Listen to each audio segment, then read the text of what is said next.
Assalamualaikum warahmatullahi wabarakatuh.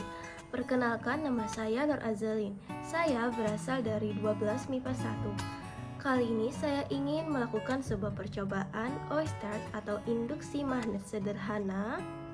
Namun, sebelum itu saya ingin menjelaskan tujuan terlebih dahulu.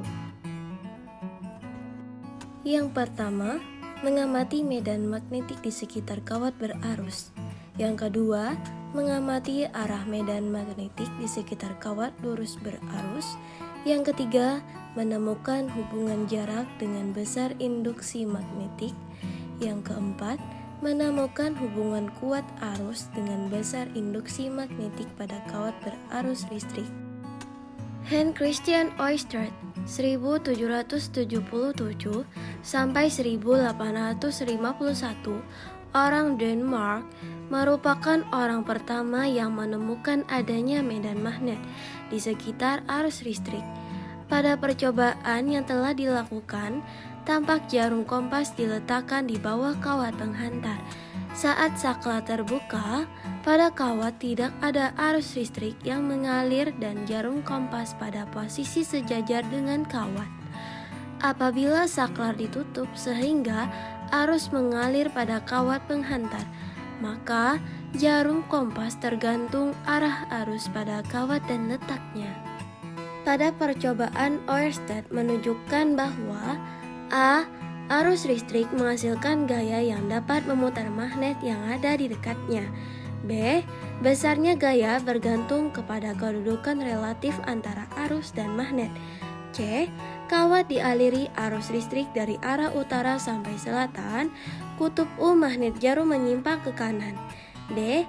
Kawat dialiri arus listrik dari arah selatan sampai utara. Kutub U magnet jarum menyimpang ke kiri. Arus listrik dapat menghasilkan medan magnet. Jarum akan menyimpang jika diletakkan di bawah kawat berarus listrik. Magnet jarum akan kembali pada posisi semula jika arus listrik dihentikan. Medan magnet dengan arah garis medan yang mengikuti kaidah tangan kanan. Dalam kaidah tangan kanan, ketika kita memegang kawat arus ditunjukkan oleh ibu jari dan arah medan ditunjukkan dengan keempat jari yang lainnya.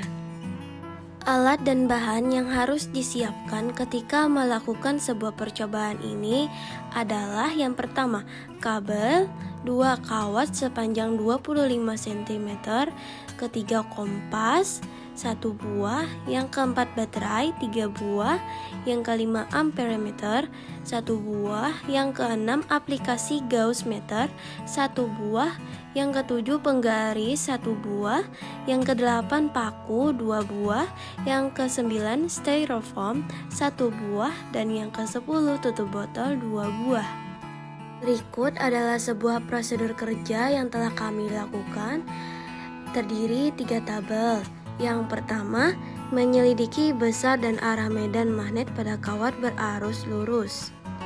Yang kedua, menyelidiki hubungan jarak dengan besar induksi magnetik. Yang ketiga, menyelidiki hubungan kuat arus dengan besar induksi magnetik pada kawat berarus listrik. Berikut ada tabel hasil pengamatan.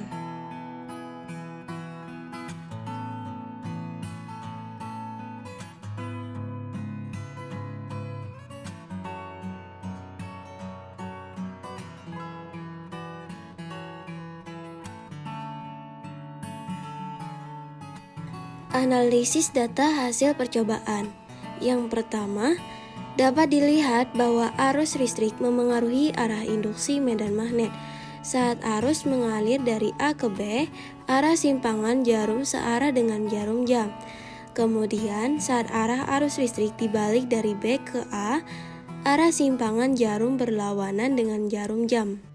Yang kedua, dapat dilihat bahwa jarak kawat terhadap kompas dan Gauss meter memengaruhi besar induksi magnetik.